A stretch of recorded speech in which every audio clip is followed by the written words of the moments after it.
যদি 100 জন মানুষকে জিজ্ঞেস করা হয় আপনি কেমন আছেন, হয়তো বেশিরভাগ মানুষই বলবে আলহামদুলিল্লাহ ভালো আছি।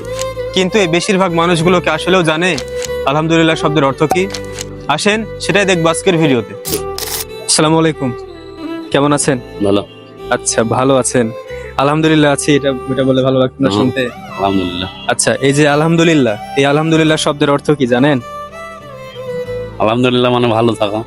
না, ভালো থাকা না। আলহামদুলিল্লাহ এই কথাটার একটা অর্থ আছে, এটা একটা আরবি শব্দ। আলহামদুলিল্লাহ আরবি শব্দ না, এটা একটা বাংলা অর্থ আছে। বাংলা অর্থ তো জানি না। আসসালামু আলাইকুম আঙ্কেল, আসসালাম। কেমন আছেন? জি আলহামদুলিল্লাহ। আচ্ছা, আলহামদুলিল্লাহ। আচ্ছা, আর এই যে আলহামদুলিল্লাহ বললেন, এই আলহামদুলিল্লাহ শব্দের অর্থ কি? শুকরিয়া, আল্লাহ শুকরিয়া। না, হয়নি। আলহামদুলিল্লাহ শব্দের অর্থ কি? আমি তো মেমোরি দিয়ে গেলে হঠাৎ পড়ছে না। হঠাৎ সামনে পড়ে গেছে। আচ্ছা, ঠিক আছে, ভালো। আসসালামু আলাইকুম, কেমন আছেন? আচ্ছা আলহামদুলিল্লাহ। আচ্ছা, আলহামদুলিল্লাহ ভালো। আচ্ছা, আপনি কি জানেন আলহামদুলিল্লাহ শব্দের অর্থ কি?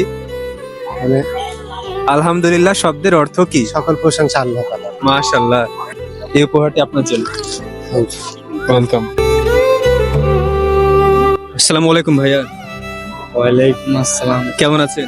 জি ভাইয়া আলহামদুলিল্লাহ ভালো আছি। আচ্ছা, এই যে আলহামদুলিল্লাহ, এই আলহামদুলিল্লাহ শব্দের অর্থ কি?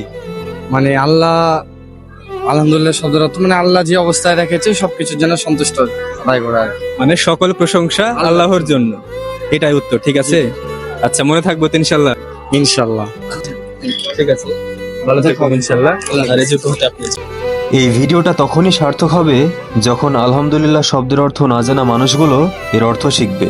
সবাই ভালো থাকুন, অনেক বেশি ভালো। আল্লাহ হাফেজ।